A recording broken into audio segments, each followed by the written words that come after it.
Bismillahirrahmanirrahim.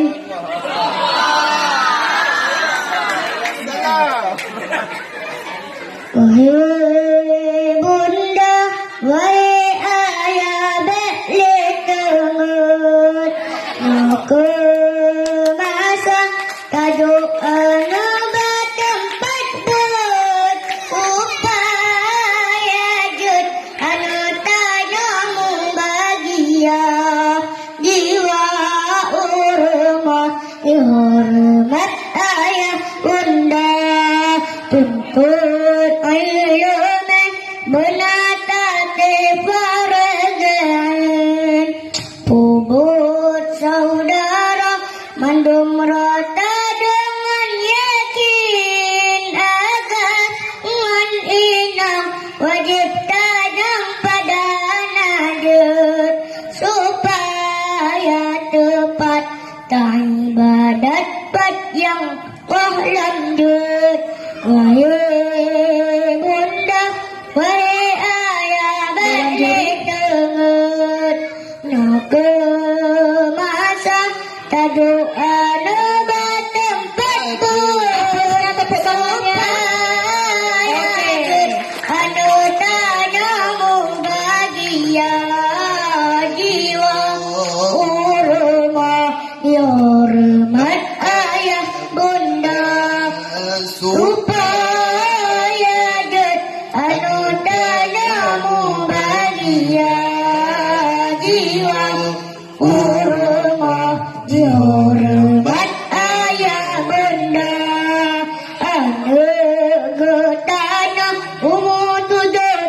tajuk babet tajuk badengku menamaku piana den mah ana sotip wajib maku nabri upah hadir firman gayungan kau kama pegah. Wahai bunda, wahai ayah balik tengut, nyoka masa tajuk anubat tempat buat supaya jut anu tanyamu bahagia jiwa urmah dihormat ayah bunda supaya jut anu tanyamu bahagia jiwa urmah dihormat ayah bunda anu metutut masa curat putih menan kureta menan ulet putih besi ia siap kapularatan faedah mangat diteri Allah Nabi makman ayah. Wahai bunda, wahai ayah balik tengut, masa tajuk anubat tempat bersupaya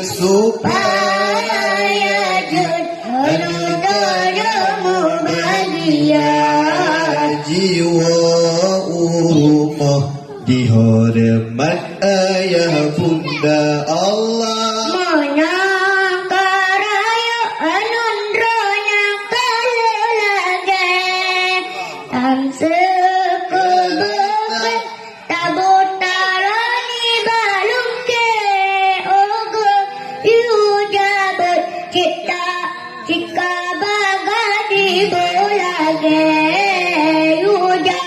bangunasa kanton tiga betul dewa. Wahai bunda, wahai ayah balik tengut, naga masa tajuk anubat tempat bersupaya jut anu tanyamu bahagia jiwa rumah Dihormat ayah bunda